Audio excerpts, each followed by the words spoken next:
Shemai everyone, so it's Miss Evans here. We've got a weaving class today for our textile lesson. So I'm going to read you some of your learning objectives.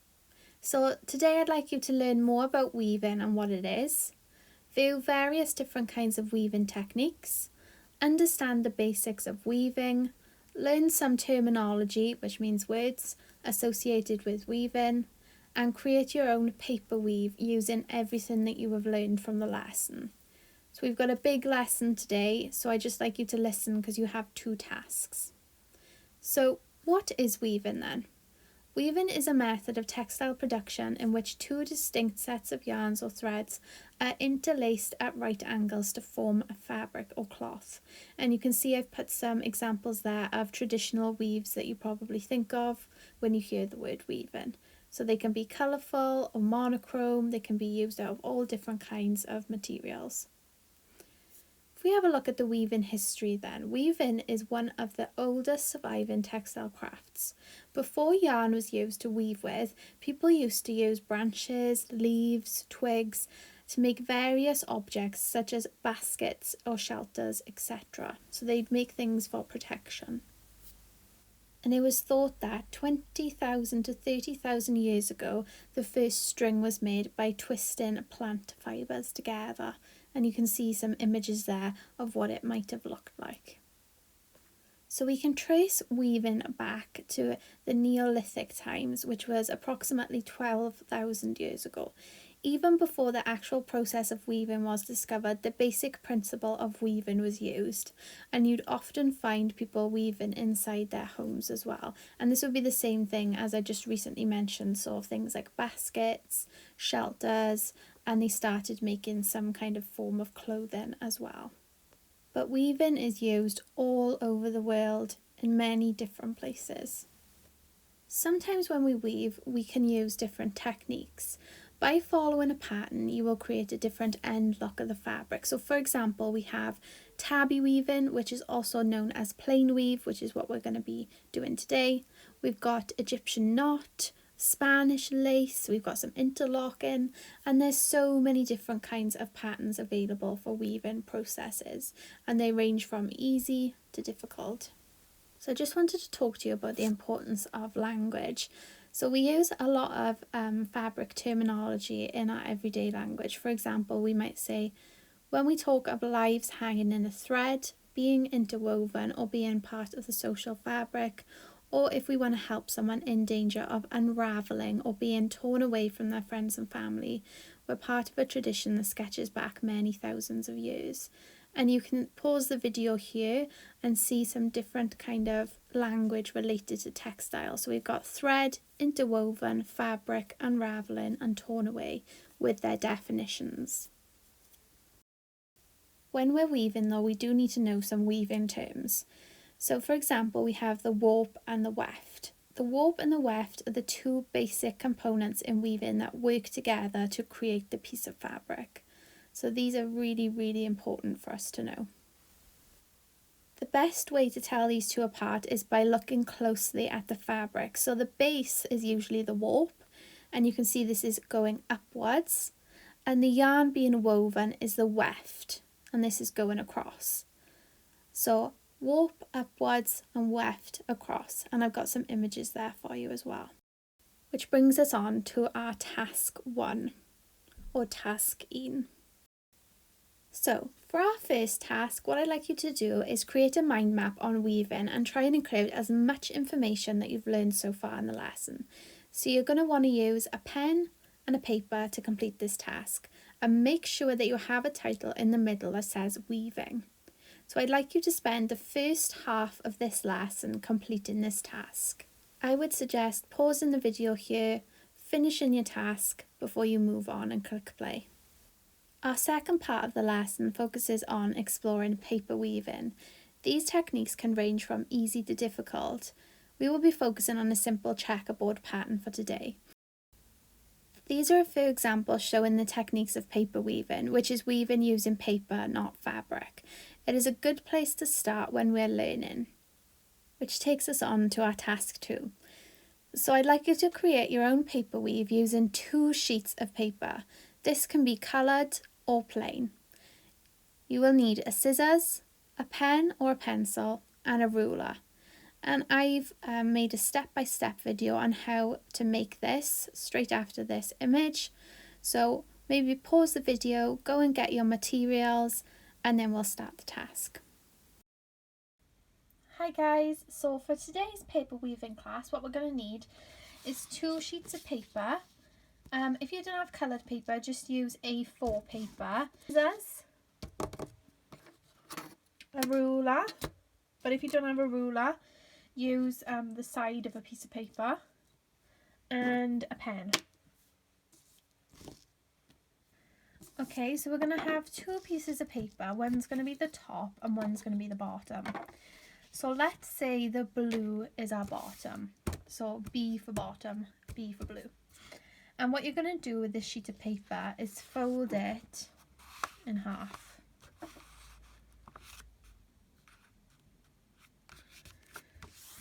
Try and make it as close a fold as you possibly can, so there's nothing overlapping. So try and meet the corners up together. Hold it down. Make sure it's nice and folded and straight. So now you should have the opening at the top. What I'm going to do next is get in a ruler, turn it this way so the opening is on the side, put my ruler on top, trying to line it up, get my pen, and then once you've done that, I'm going to use a pen. You can use a pencil if you want to. I'm going to make a line going down like that, okay, just so it's easier to show you, and that's on my opening side. Then what I'm going to do is turn around my whole sheet and do another line starting from here, okay, and I'm going to carry on doing that across. And if you're like me, once you get to the end, you might not have enough room for another box, so you can either choose to leave it as a large box, which is what I'm going to do, or you can do a pen line and make a little line. It's up to you. I'm going to leave mine because I think that's nearer to the other sizes. So there we go. And you should be taking your time, do it nice and slow so we get it right, okay? So now you've got your sheet of paper with your lines on them, grab your scissors. Everyone asks me what kind of scissors this is. I'm not sure, guys. I think it's for embroidery, so you can get right into the threads, but you can just use a normal scissors. And we're going to be cutting up. Mine sounds like a duck. So the top line, like that. So you don't go all the way, just to where you did the line, and do that for each one, okay?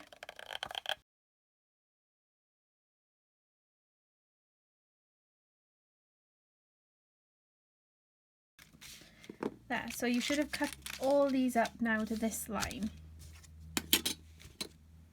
And now this is going to be our loom, okay? So when we open it up, we can see we've got all these lines going across, ready for other paper to weave through.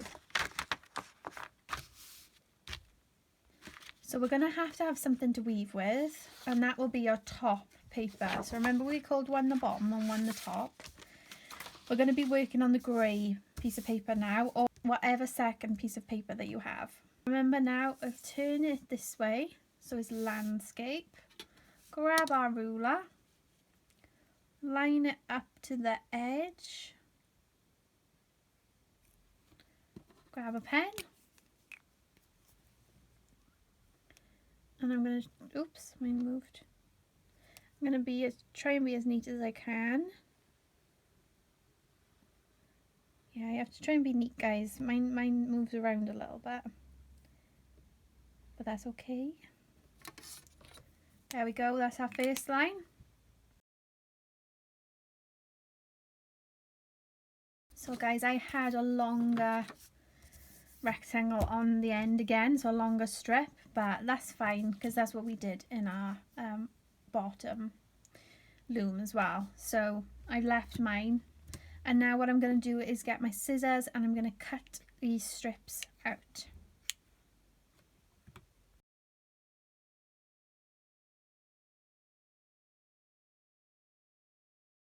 Okay, so fab guys. I'm going to leave my large rectangle till last because I'm going to try not to use that one. But if we get our loom, so this was the first one you did, what I'm going to do, grab one of my strips, and now we get to start weaving. So it goes over, so we're going over this little bit of paper, underneath the next one. This might be a bit fiddly, but I'm sure that you'll get the hang of it. Over,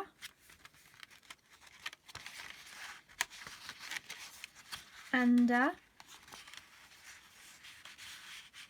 over, and make sure it's all the way across. Mine is. So you've got your first weave. So you can either glue down these tops, or maybe if you have a little bit of sellotape, it might be a good idea to wrap some sellotape over the top.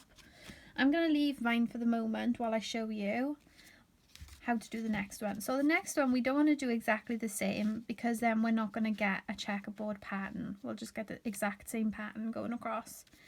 So for this one, I'm going to start off under. So instead of putting the grey over the blue, I'm starting off underneath.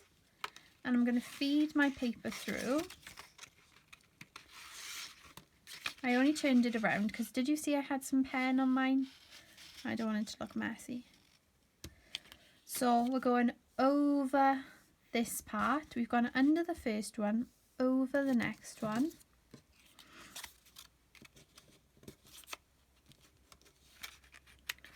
Under.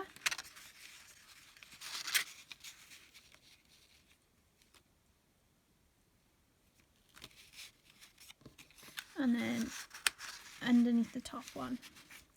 So I've gone under, over, under, over, under. And make sure it's all the way across. And now hopefully you're really getting the hang of this, guys. So the next one is going to be the same as the first one, isn't it? So we need to start over and then go under. So lift up this little strip.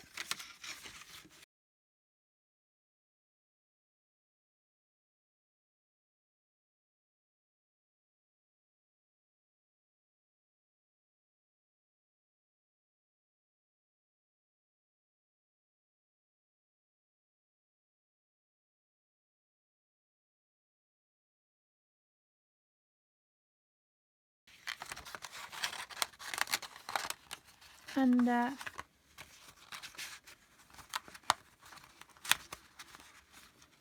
And then over.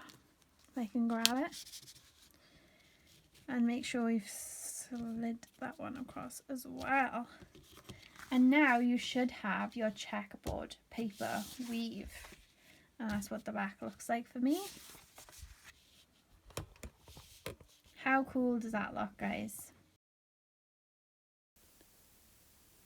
The next part of the video focuses on using plain paper instead of coloured paper, and it teaches you how to decorate your plain paper. So if you're not interested in this part of the video, then good luck with your coloured paper weave, and I hope to see your finished work on Teams. If you have just plain pieces of paper, so you might just have 2 A4 pieces of paper, what I'd like you to do is use some pens to decorate it, and I really want you to take some time to do this. But I'm going to do a quick design just to show you. So let me just do a time lapse.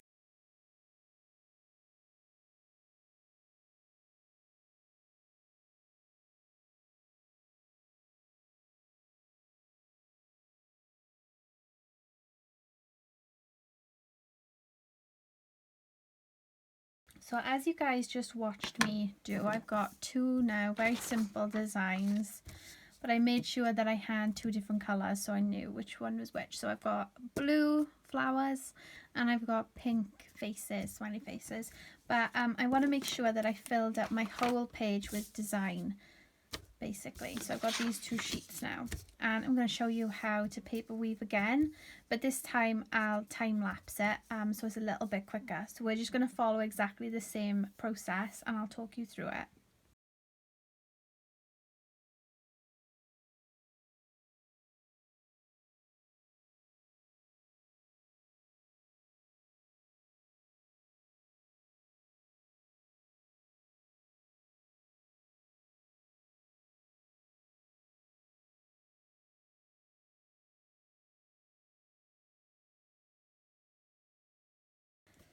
So this paper weave shows you what it'll look like if you use your own drawings, and obviously I rushed mine as well, but you could spend a lot of time doing some really nice intricate drawings and maybe colouring blocks in and seeing what happens. So you know, you can do whatever you'd like to do really. So we've got the drawing one, and then we've also got the colour block one by here.